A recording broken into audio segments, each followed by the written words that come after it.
This series presents information based in part on theory and conjecture. The producer's purpose is to suggest some possible explanation, but not necessarily the only ones, to the mysteries we will examine.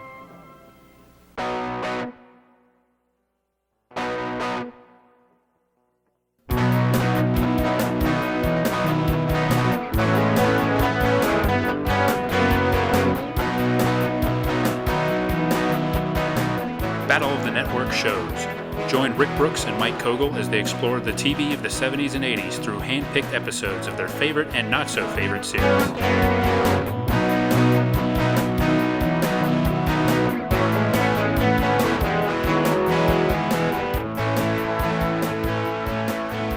Welcome to another episode of Battle of the Network shows. I'm Mike, and I'm here with Rick, and today we're venturing into the world of nonfiction with In Search of. Yes, look at the unexplained, the mysterious, the paranormal. Right.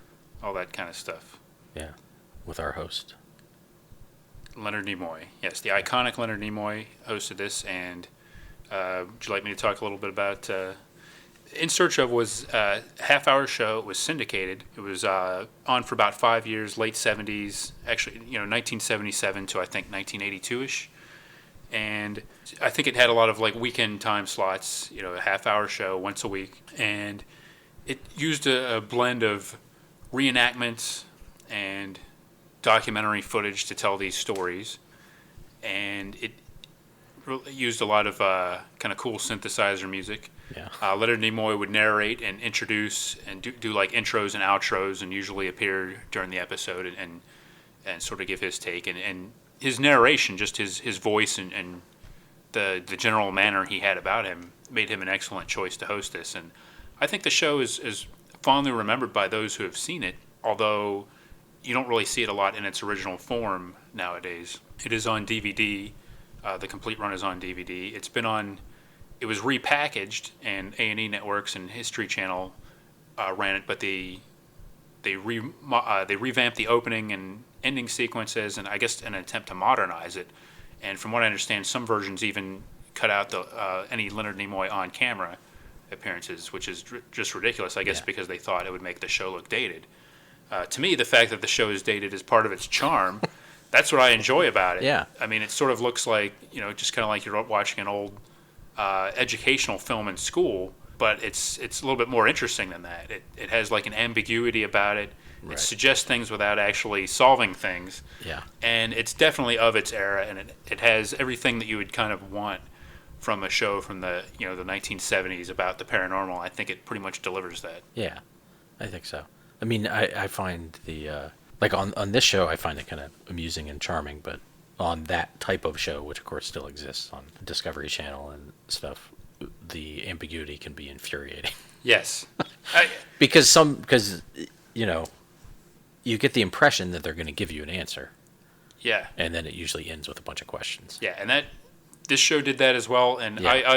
I freely admit that I hold anything from that era to a totally different standard. If it came on today, I would not watch this kind of thing. I would hate the reenactments, probably.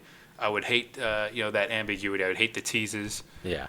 But watching it today, it's like, well, these are 20-some minutes. They're cool. They've got their atmosphere and kind of that time capsule aspect to it. So I love watching these, even if they're not always the most thrilling things. There's something about them and Nimoy's presence that makes them very compelling. Yeah. And so we're kind of just freely discuss two episodes we watched, one about Amelia Earhart and one about the Loch Ness Monster. But one thing about the Amelia Earhart one is that the questions are still, even now, basically the same. True. I think, that's one thing. I think you could go back through a lot of the episodes, and there might be some of them that have been quote-unquote solved. Yeah. I think more likely it's probably like things that they've said or suggested have been refuted, but Right. not necessarily that they've solved other things, like things about the Bermuda Triangle or things like, Yeah. I know there's one about the Titanic, so obviously that's been figured out. Right. I think there were some things that have been debunked by then. I'm not sure that they had too many eureka moments in the show. I think and the show had famous topics over the years. I think one of the more famous ones was probably they did a show on killer bees. Pretty early in the show's run, well, I can remember killer bees coming back as a thing like years later. Yeah. So it wasn't just, in 1977 they were panicking about this, and it turned out nothing came of it. Right. As a matter of fact, I think we're worried about bees, period, now. Yeah. Like surviving, let alone killer bees coming over, through Mexico. Yeah. So the episodes we watched were in the first season, and I think if you look at all the episode titles and some of the topics, and you go through the show's run, it seems like that first season they had a real solid array of topics. Right. Then it kind of gets a little sketchier, and they're kind of trying to recycle and reuse certain themes as the show goes on. And also, the first couple of episodes, Rod Serling actually was the narrator, and then I think maybe like a pilot version of the show, and then eventually they brought in Nimoy to do the whole rest of the run. I think that would have worked pretty well too. Yeah, Serling would have been great as well. Yeah. And Nimoy hosts it. He's always he's credible, and he doesn't take an ironic way of hosting it. No. He acts like someone who is genuinely intrigued by these things, and he's open to possibilities. He doesn't do this mockingly or anything like that. Yeah. And he also he's not over dramatic No, he doesn't. in his reading. Like, this will sound weird, but like on Unsolved Mysteries, Robert Stack Yeah, sounds a little over dramatic. right. It's almost like a self-parody Yeah. at times. Not the case with Nimoy, and I never found that in these I insertions. was surprised, maybe more than by anything in the shows, that he still had his Spock hair Yeah, at that point. Like, I thought he only had his Spock hair when he played Spock. yeah. But, because I saw, just looking through YouTube clips and stuff, like, just the still, every now and then it would be him, and, like, later he looked at a mustache and stuff, I mean, he definitely had some real full-on 70s looks in this show and in his on-camera segments. But yeah, overall he was a great host, and the show, obviously as a kid, this had it worked on a different level than it does to me now, and some of this stuff was genuinely creepy or provocative, when you're a young child. And I do remember watching this as a kid and enjoying it, but I seem to recall, like, when I was first exposed to it, the station that came on was kind of a snowy station. This was like in the pre-cable days. So it came on like Sundays, something like that, maybe in the afternoon, actually. It seems like an ideal late night show. Now, it's kind of fun to watch these, late at night. But back then, I seem to recall it coming on weekend afternoons and kind of in a snowy UHF channel that I didn't always get. So I wasn't able to watch it like every week or anything, but I do remember being aware of it and enjoying the show. And then years later, kind of thinking, boy, I wish they'd put that back on again. Yeah.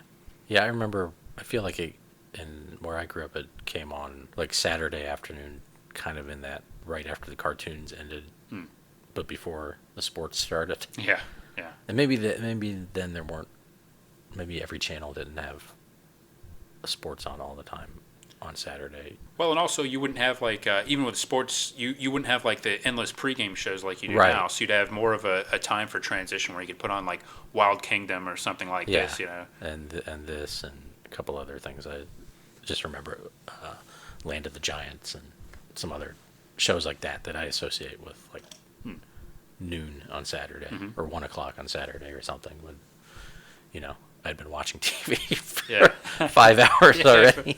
Right. But yeah, it was always cool. Now so the ones we watched had vintage openings, which still weren't the openings I quite remember, because I guess the one that's in my head is maybe from a later season. It's slightly different, where they had more, because they have little stills from different episodes, and I guess once they'd built up more episodes, they could have.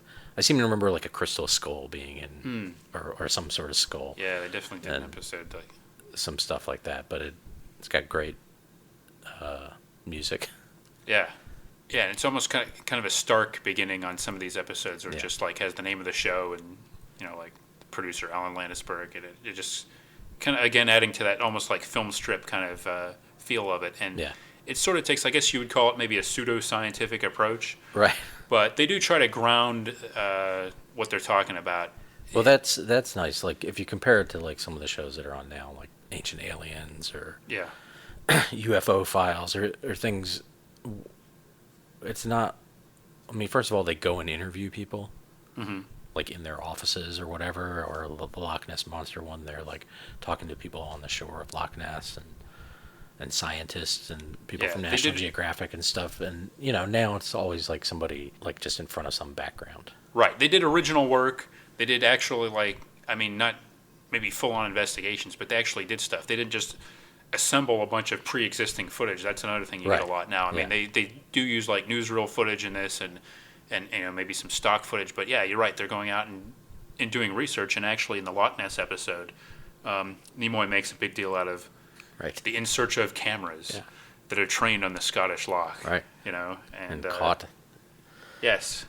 Well, maybe An we should- intriguing thing. But also, like, with the exception of one person in the Amelia Earhart one, it didn't seem like they were talking to, like, nut jobs either. No, and they did. And maybe in other I think episodes they they treated do. everybody with, you know, sort of a certain dignity and treated them all as equal experts or credible, possibly sometimes to their detriment. Yeah. But yeah, I mean, I think it's the tone of the show is definitely not self-mocking or silly or anything like that. It's kind of Right. like, hey, this is going to be cool. And looking with modern eyes, you know, 40 years later, you might see it a little differently and enjoy it in a different way. But back then, I think it was meant to be.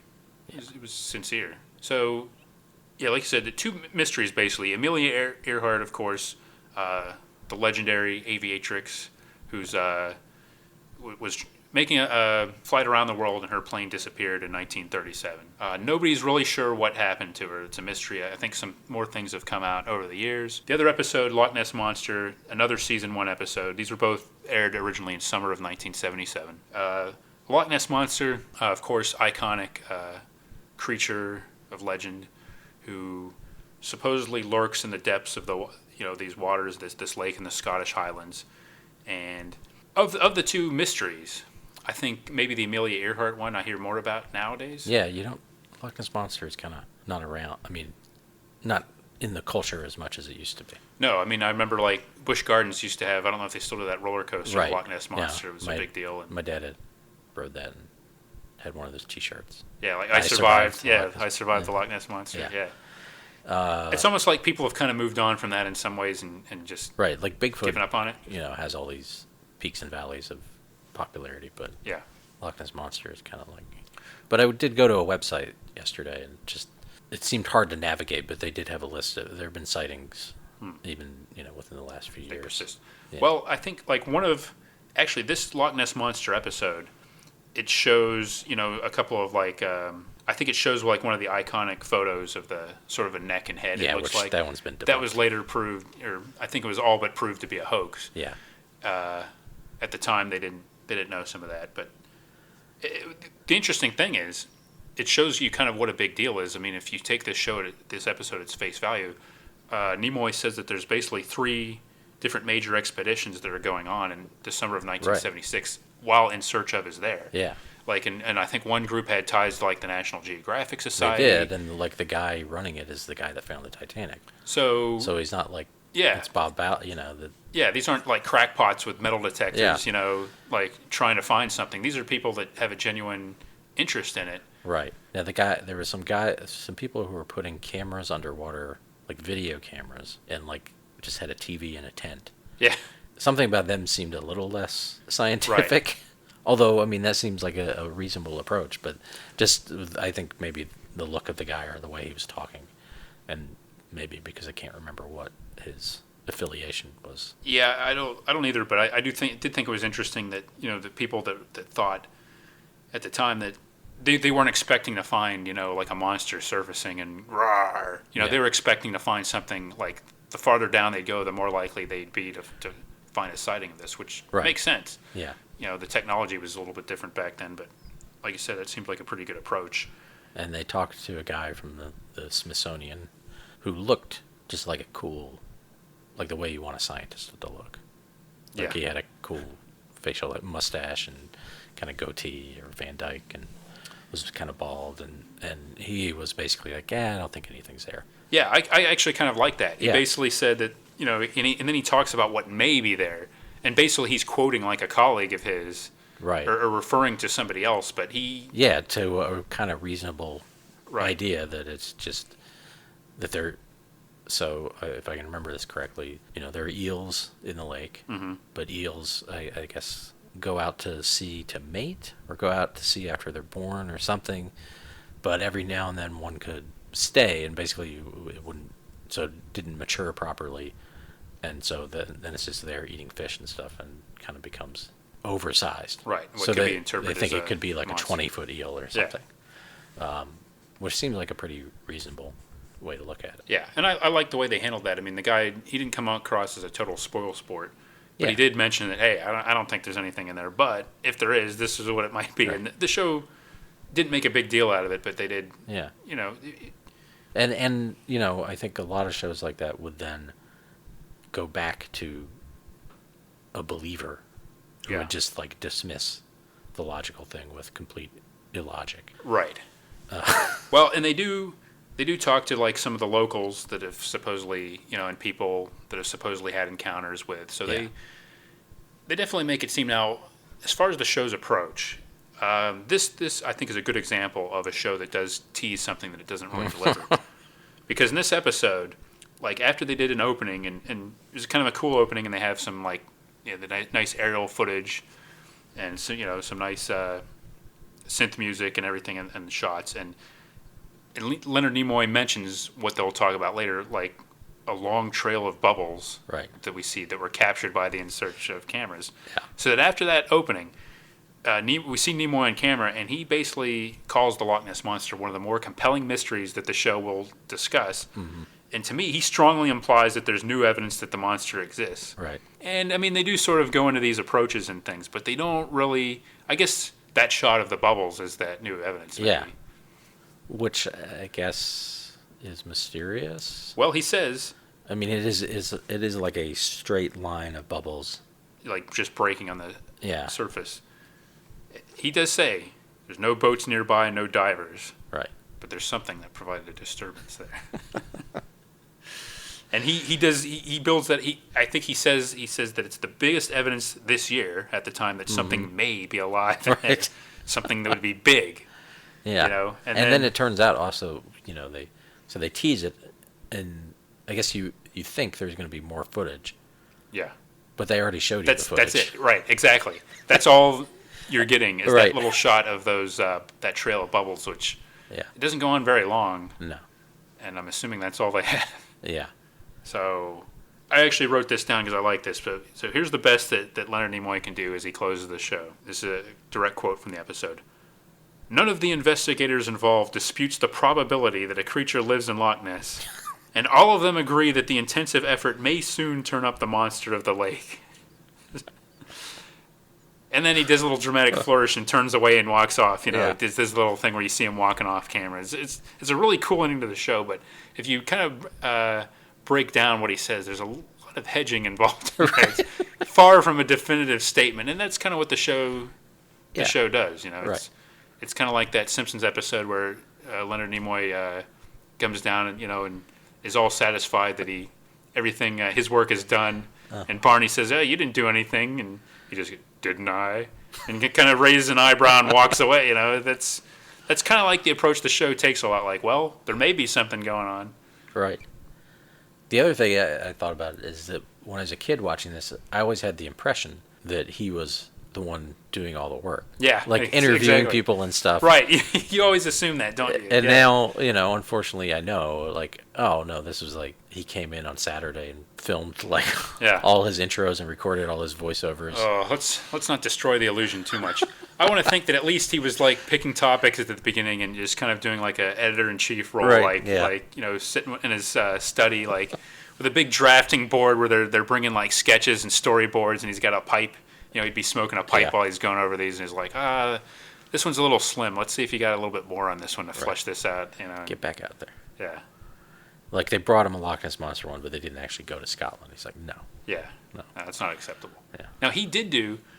There's an episode. He's a big Vincent Van Gogh buff. Right. And during the '70s, he was doing a one-man show, I think, about like the whole story of his life and everything. And the show did an episode of him that I think he was strongly involved with that. Like I don't know if he wrote it, but I think that was like his pet project, that episode, and I think he did bring that. And there was some mystery associated with that one too. So he must have really loved loved doing that. So Yeah. overall, though, yeah, I don't think he was out conducting the interviews and swimming underwater and Right. planning cameras. Yeah. But still, it's cool, yeah. Watching these kind of takes me back to a time when some of these things like Bigfoot and Loch Ness, they were just treated in a different way. Now it's almost like oversaturation with all these like reality shows, and to me, it almost like all this stuff kind of reinforces the fact that it's probably not out there. Right. Whereas back then, there was so much more mystery and intrigue to these kind of things. It was a little bit more fun to kind of wonder what might be. Yeah. I liked in the Loch Ness that they didn't really even approach the idea that it was supernatural. That's a good point, yeah. They didn't. It was... They treated it like if it's there, it's something, it's an animal. Right, it's something... It's an animal we haven't... It could be a dinosaur, but it's still an animal. Yeah. Now, I know they did plenty of episodes on supernatural things like the Bermuda Triangle or ghosts or whatever, but, in this case, they didn't do that, and I thought that was kind of cool.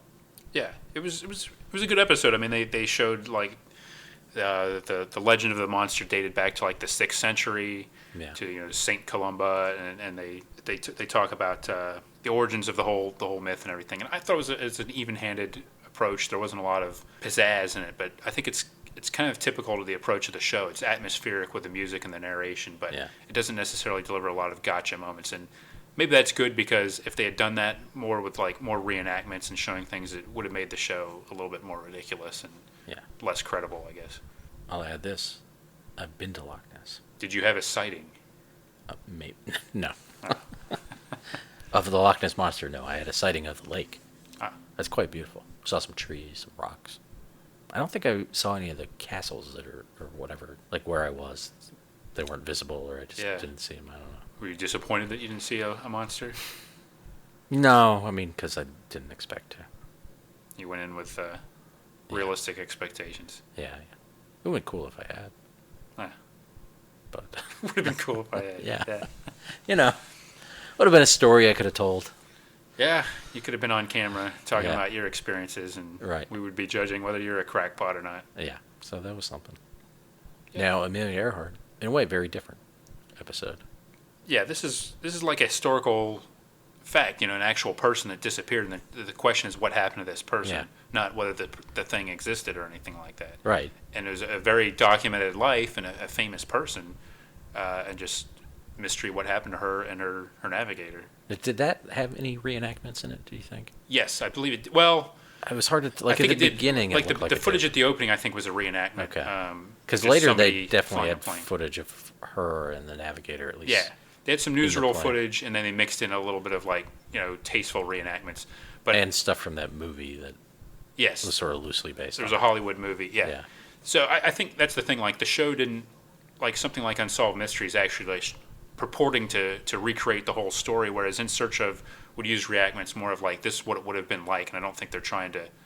It's not kind of a shady way where they're almost, like, trying to pass it off as what happened. I don't think that's kind of the approach they did. I think they used it more to supplement the storytelling rather than to be the basis for the storytelling. Right. But yeah, I actually didn't know about that movie. Like, it was a 1943 movie with Rosalind Russell, and Fred McMurray's actually in it too. Right. And the reason they bring that up is because there was one of the theories of Amelia Earhart is that she was doing basically spy mission or recon missions for the government. Yeah. And that movie, Rosalind Russell's character was not Amelia Earhart, but she was a female pilot that was doing that. And that's what happened to her. I guess she was. I think she was in the movie. I guess she was. One of the theories is that she was shot down.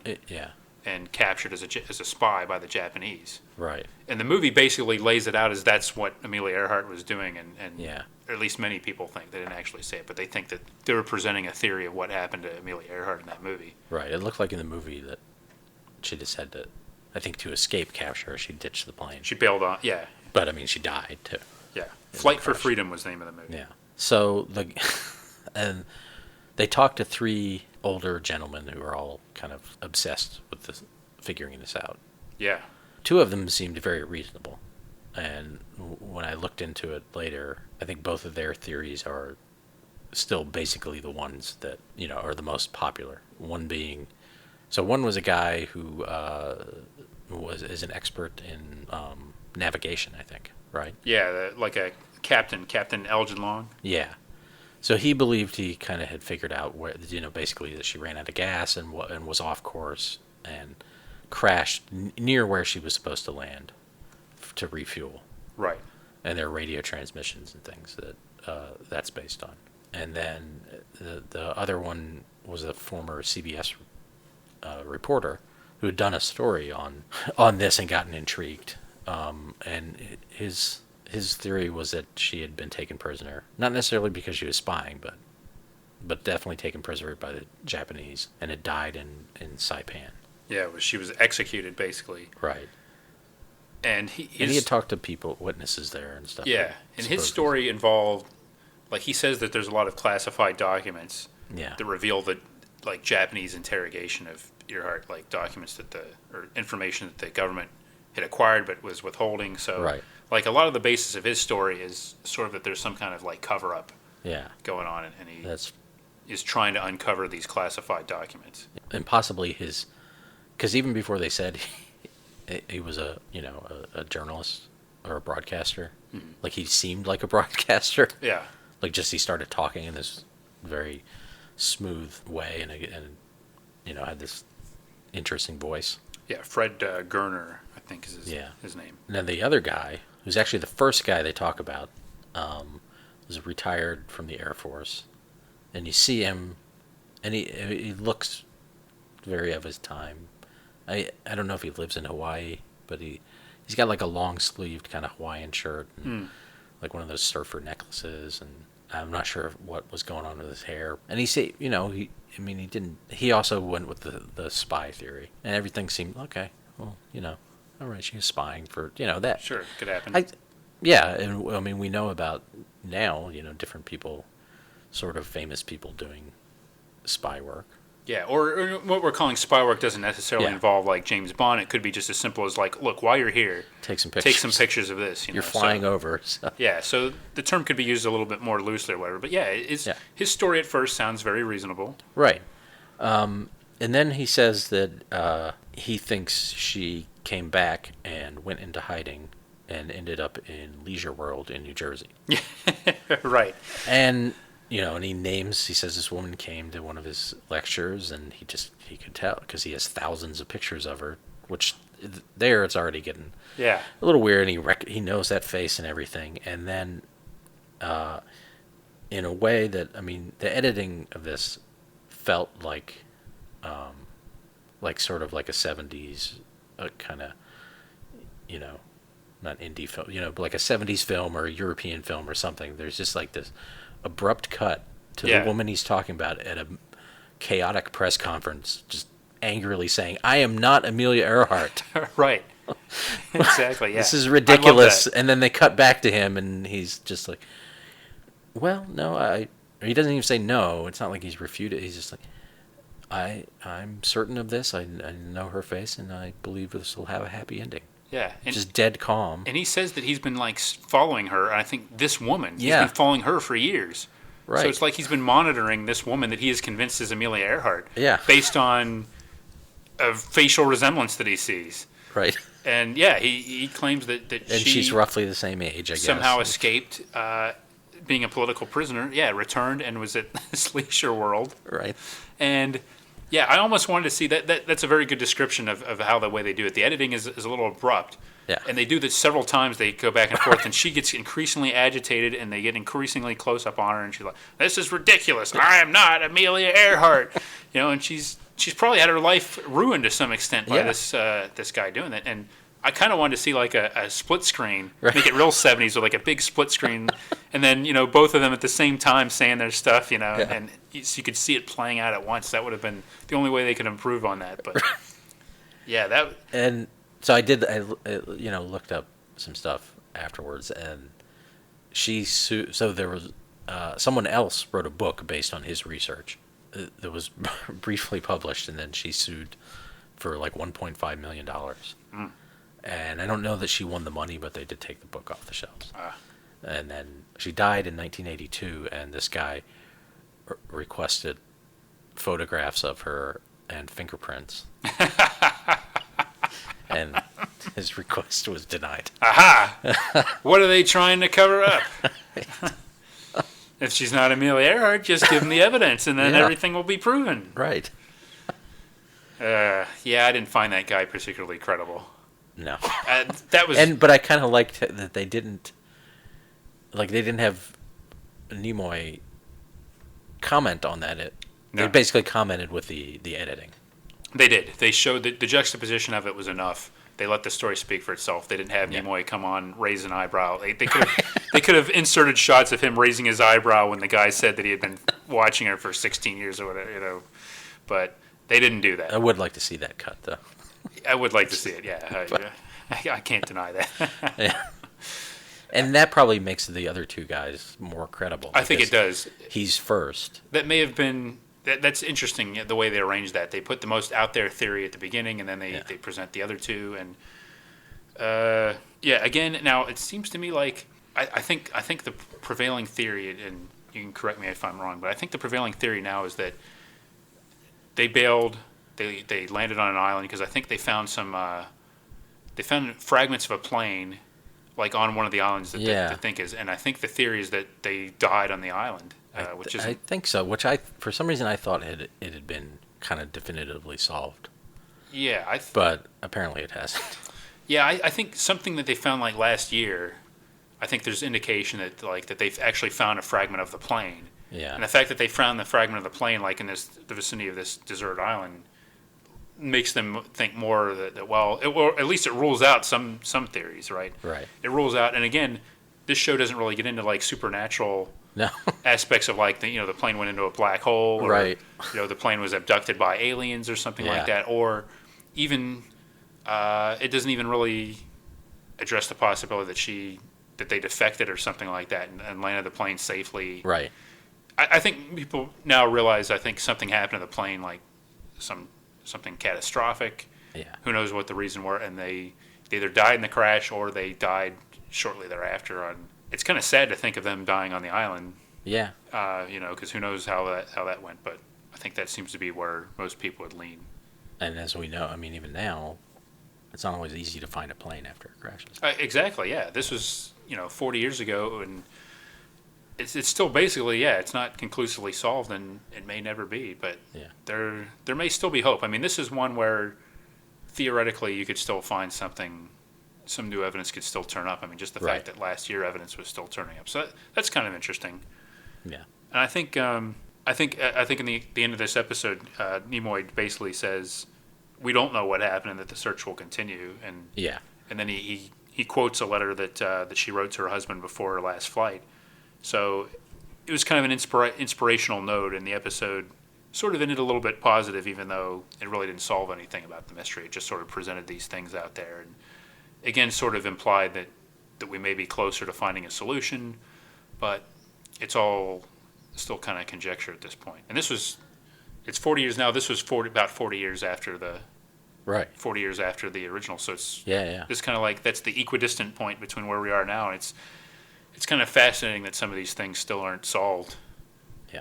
Even with the way the world is now. But I enjoyed this episode. Yeah, and actually, going back to those three guys, it just got me thinking about like sort of old guys obsessing about things, like getting like that becoming their retirement hobby. Yeah, just this one thing, and kind of wondering what mine will be. Yeah. Well, and back then, if you think about it, there was no internet. Yeah. So you had to wear a lot of shoe leather out by going and investigating this stuff, or at least going to your library and poring over like newspapers. I mean, nowadays, like with recent airline tragedies, we've had reports of like amateur sleuths, basically, and you can use like Google Maps and all these resources to kind of do stuff sitting at your computer. And not that that's a bad thing, but this was kind of an entirely different thing back then. I mean, retired people going out and talking to people and staking out leisure world, taking photos from the bushes, whatever he's doing. I don't know. Apparently doing lectures on it. Yeah. I mean, he must have been, at least for a while, maybe a respected figure. Like maybe before, because he was a major in the I think the Army or the Air Force. Air Force, yeah. And until he starts pointing the finger at this poor woman. Yeah. His ideas are reasonable. Right, and he's not hesitant. He communicates clearly. Yeah. I mean, you can see that he would be an effective lecturer. Right. But And he does have thousands of photographs of her. Yes. Um, Well, and at the time, I mean, the other thing too is these topics. I don't know if they're still. We talked about Loch Ness Monster. And I think Amelia Earhart is. Boy, it's been 40 years. Maybe she's faded into history a little bit more. Yeah. They're still iconic to an extent, but these were pretty big topics. I mean, you can clearly see, in the 70s, yeah, Amelia Earhart, it was still a big deal, and people would love to know what happened. I think that's one of the things that made this show popular, probably just the essential fact of, hey, people love a mystery, and maybe an unexplained mystery is better than an explained mystery, actually. yeah. Going back to the Loch Ness Monster. Mhm. Do you think there is one? No. Okay. Well, again, it's I don't want to hedge, but I think it's possible there could be some overgrown.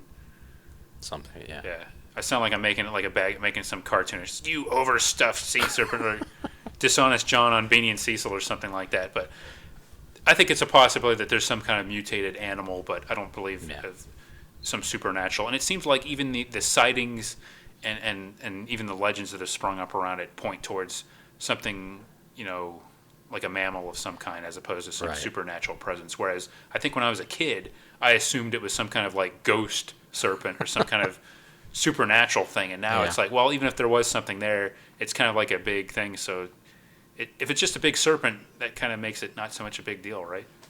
Yeah, I mean, if it's an animal that we don't know, that's cool. Yeah. Because it's a new animal. I mean, a new animal is always exciting.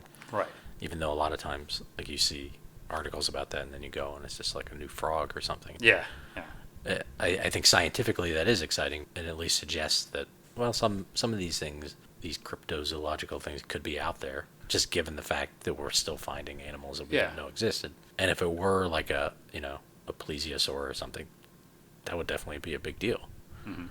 But if it's just like a big eel. Yeah. Well, if there's something that's been around, even if something that's been around like 1,500 years, if it was the same animal, I think that's kind of cool. A pretty big deal. But otherwise, it's, I mean, I guess that they don't get into that, but clearly, if it's a dinosaur or something, there's probably more than one, because otherwise, then it'd have to be supernatural. Yeah. To still be alive. Right. Which would be cool. Which would bring it back around like that. I'd be impressed by. Well, right. Or if it was, like a space creature. Yeah. Or something, or another dimensional creature, or I personally think by now, if there was something more to it, but now there's something else. There's another possibility that there was something there that's not there anymore. Yeah, it could be. It's been so long since this started. A carcass on the bottom of the lake. Yeah, right. Which would be cool too if they. I mean, sad for the thing, but if they found a big carcass on. Yeah. Bottom of the lake. Yeah, like I know the lake is really murky, so they don't really do a lot of submersible kind of stuff. But burgers for the whole village for months. So, what do you think? Do you think there's something to this, or? I would say, I don't know, 50-50. Like I'm more. I feel like there's some more to, like Bigfoot. Like I feel like there's something there. I don't know what it is, but okay. So I would lay odds on that before. So you don't dispute the probability that a creature does live in Loch Ness? I don't. No. Okay. That's all. That's good enough for us. And someone may find it. Yeah. Okay. That's good enough for me. Well, let's run with that. As far as Amelia Earhart, will we ever know what happened? We may. We might, or maybe not. True. It might be, a mystery for the times. Yeah. During mystery. Yeah. Amelia Earhart. I kind of think that's something where there's probably a simple explanation. I don't believe that she survived the war and all that. And no. It's kind of. I don't know. I tend to think of all like the unsolved mysteries, the famous unsolved mysteries. That's one that I would lean more towards there being. Well, it's probably just one of the things where it's the simplest explanation is probably the one that. Let me ask you this: if she did survive the war, why would she have to go into hiding? Why wouldn't she be, say, she had been a spy, or reconnaissance, whatever, was captured by the Japanese, or even not a spy, but just captured by the Japanese. Then after the war, they returned her to us. Yeah. The war is over. We won. It's not like, I mean, what do we lose face by saying she was taking pictures? Yeah. Well, that's a good point. And Did she just not want to deal with it? yeah, well, Did she hate her husband, which she didn't seem to? And, yeah, you know, this is does she not want to be part of Putnam Brothers Publishing? yes, the Lifetime movie. In the Lifetime movie version of Amelia Earhart, she was it was an elaborate plot to get away from her vengeful, abusive husband. Oh. She faked a plane disappearance and then ran off with sexy, charismatic Fred Noonan, her navigator, and lived on a desert island for years.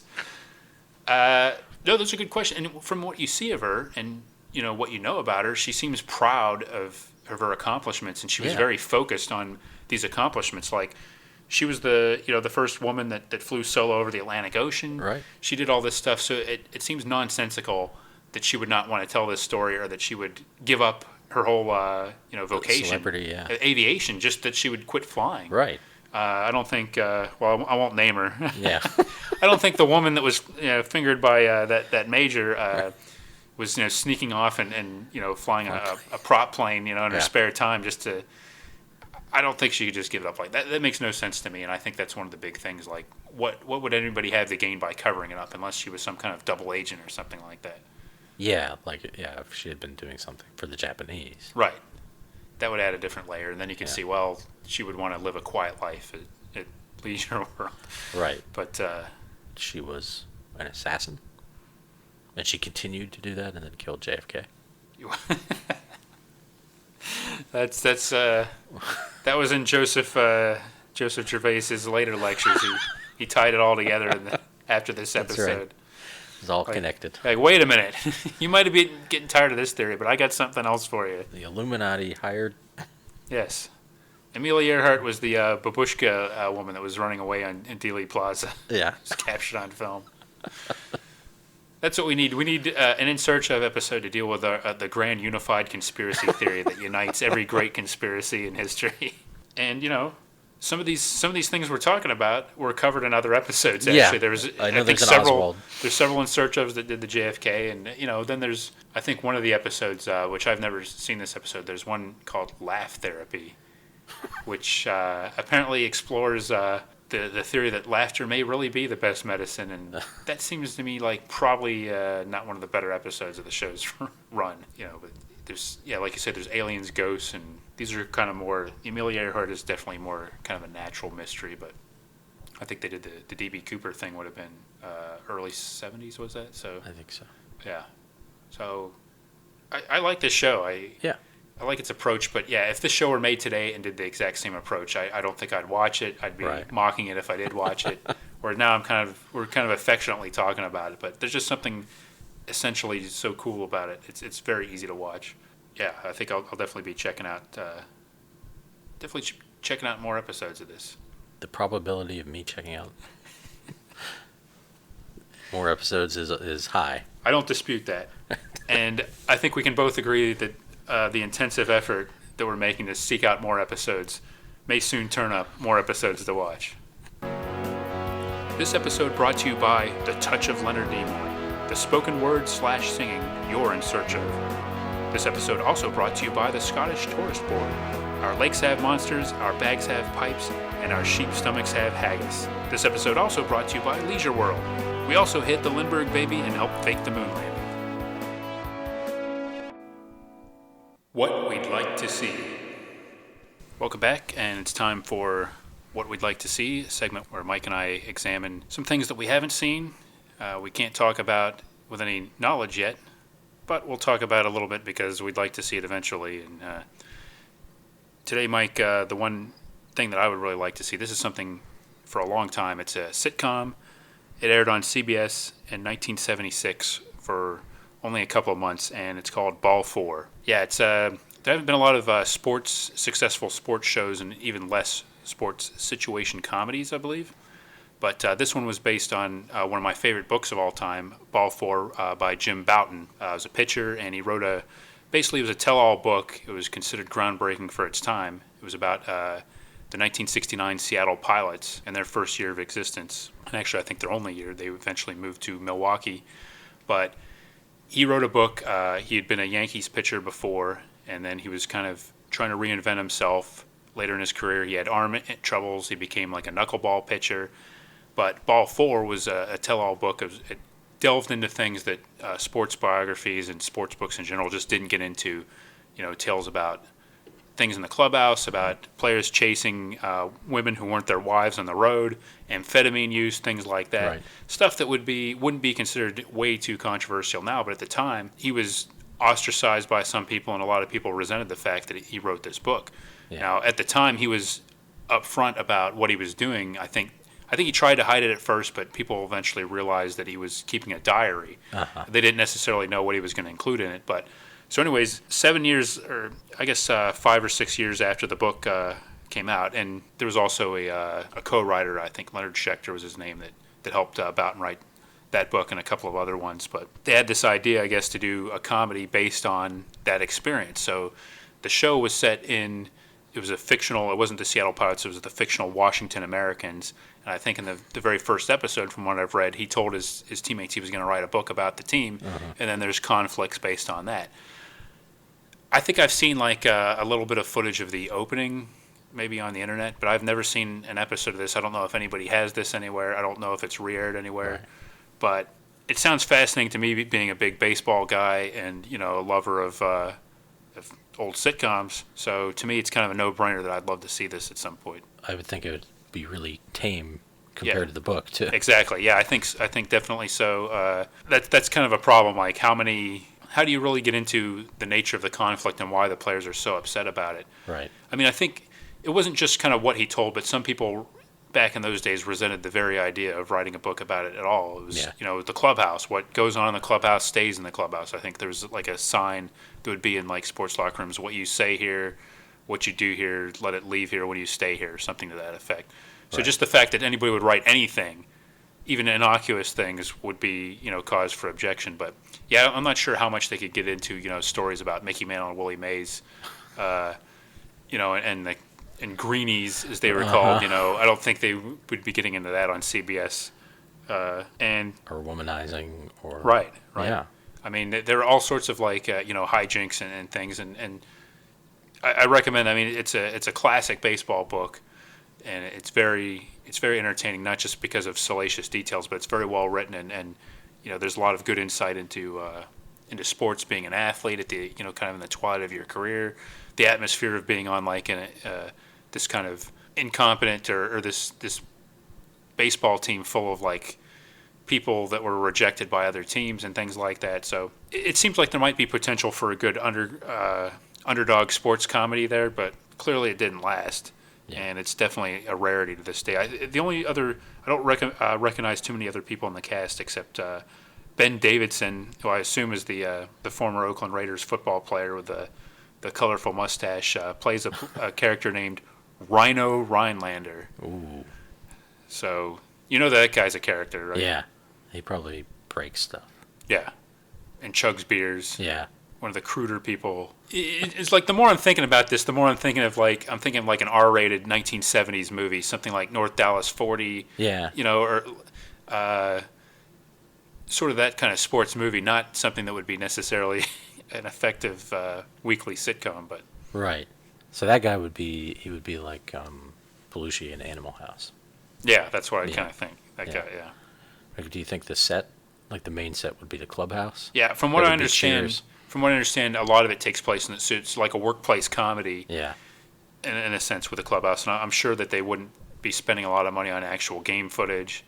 Right. And I guess maybe you could have like a set with like a manager's office, because the manager's got to talk to him and stuff like that. And there's got to be at least one or two civilian characters, like maybe like a sympathetic reporter or something like that. They somehow got to have at least one female character. Yeah, I'm thinking like a female. You could even really get into some new ground, like having like a female reporter, and she's got her own issues, and they worry about that kind of thing. But people don't really seem to take to sports comedies. It's not like a common thing, and even baseball shows in general. Yeah. There was like that Dean Cain one a couple of years ago, like Clubhouse. I think it was based on like some bat boy or something like that. But you don't see too many of them. I think we've mentioned the Bad News Bears one before. Yeah. which didn't last. No, that didn't last. And I can't think of baseball shows. Yeah, Certainly. yet it's funny because like some like Major League, the Major League franchise, some Right. maybe some of them more than others are fondly remembered.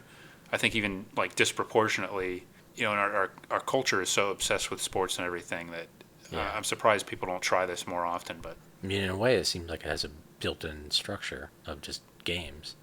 Like, definitely for a drama, would just have, like, and I'm sure Friday Night Lights use that a lot, just yeah, the build up to Friday. Right.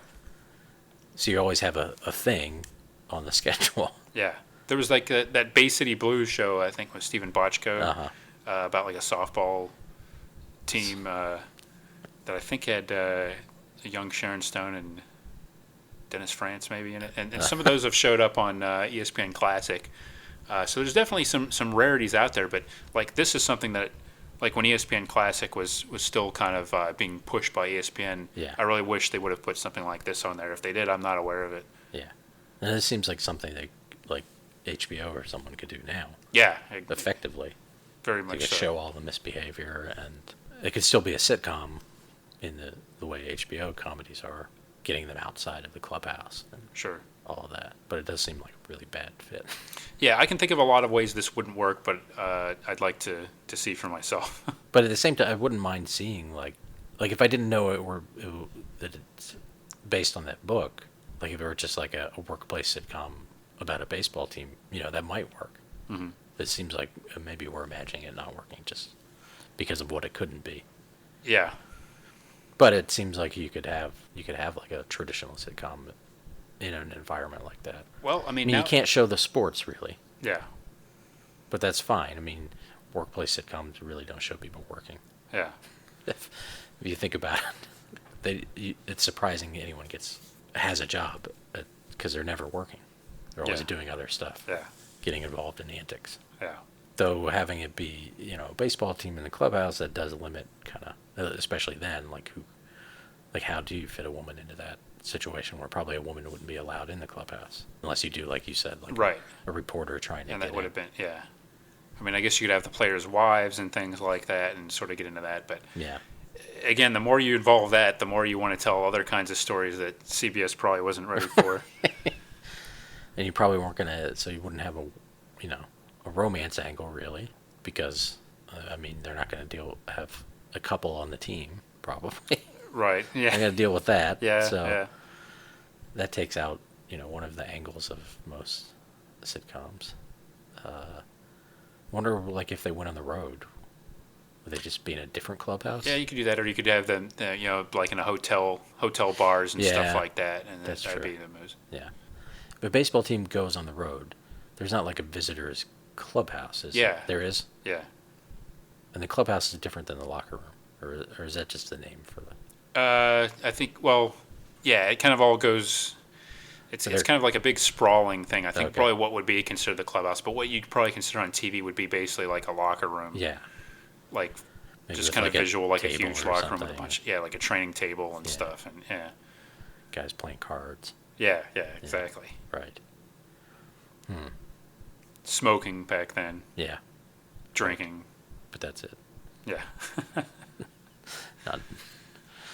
Not doing lines of cocaine off the training table. Yeah. or- Yeah, like, yeah. Again, Popping the more you pills. think of it, it's like what were they going there? I'm not sure. I'm still not sure how much is inherently a good idea about a comedy set and like with a baseball team, unless you get into some of this other stuff. So yeah. maybe it was ahead of its time, or I don't know.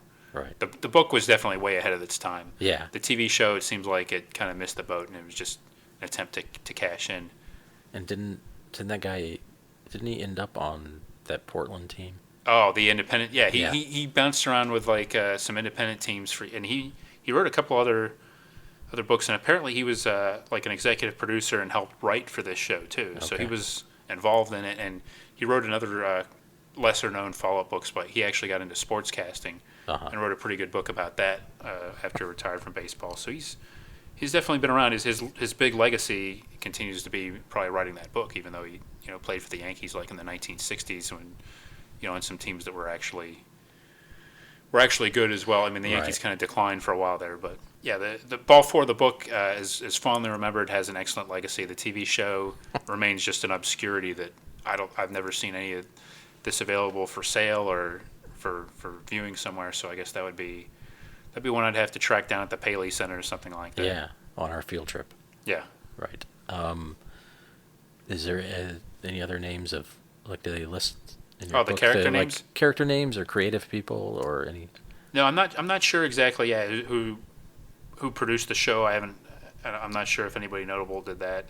Like I say, actors don't really stand out, but you can kind of see like the diversity that they tried to get in the cast by some of the character names. Uh-huh. In addition to Rhino Rhinelander, and the main character is Jim Barton.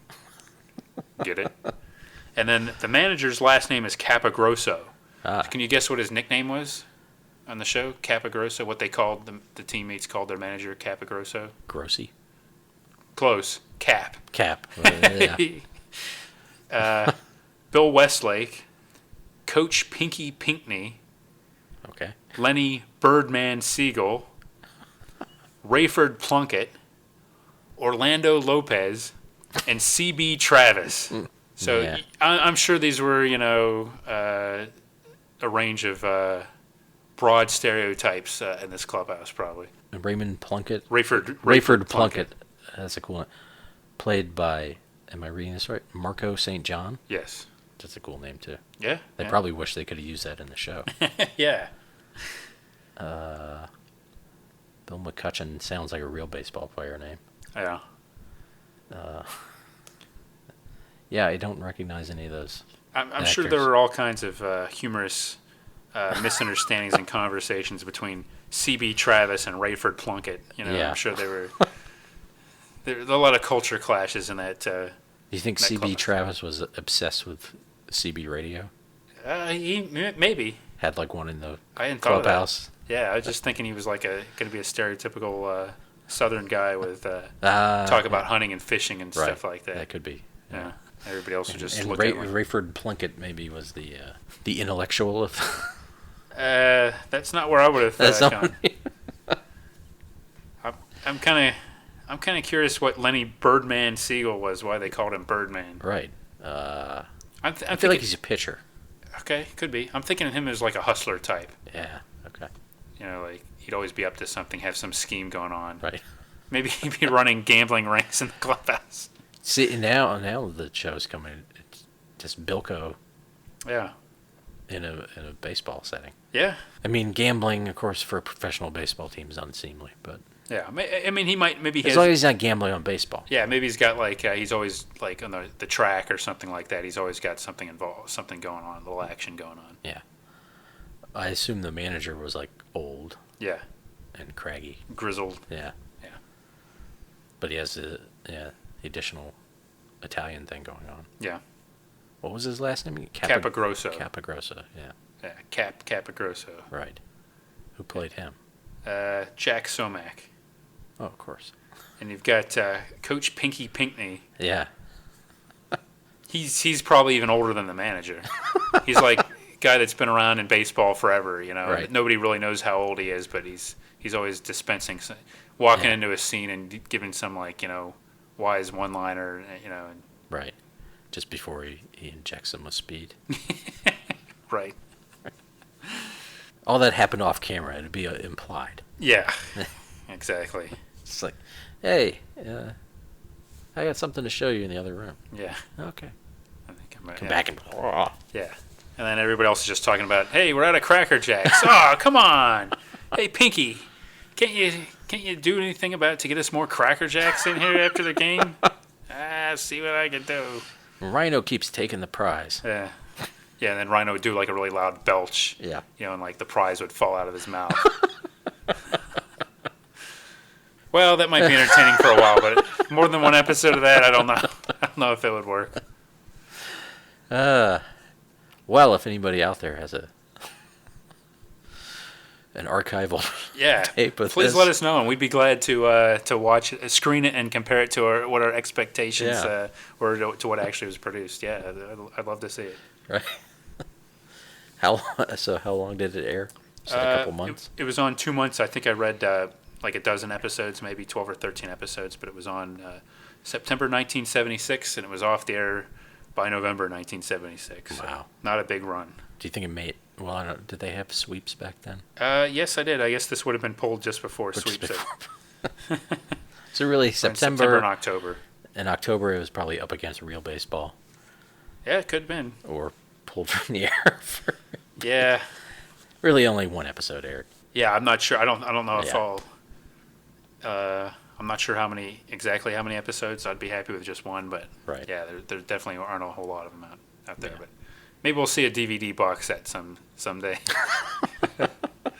Just a thing for the baseball fan on your list for Father's Day or Christmas or whatever occasion may be. Well, when we start our shoot off DVD distribution company. Yes, this will be one of We'll our license first that one, releases. Our rare gems that we discover from the archives. Right. The what we'd like to see. Yeah. Now you can DVD see series. it. Yeah. There you go. That's a great idea. We got a hook. Right. Somebody wants to put this together, you can feel free to use the what we'd like to see Battle of the Network shows branding with appropriate compensation for us, of course. Of course. But either way, let's just get it out there. And by appropriate compensation, we mean more than just free DVDs. Yes, exactly. And more than just free Cracker Jacks. Right. And don't take the prize out before you give us free Cracker Jacks. Exactly. What we'd like to see. Join us next time for another exciting episode of Battle of the Network shows. Learn more, leave feedback, and suggest future episodes at battleofthenetworkshows.com. Follow us on Twitter at BatNetShows and like our Facebook page, facebook.com/Battle of the Network shows.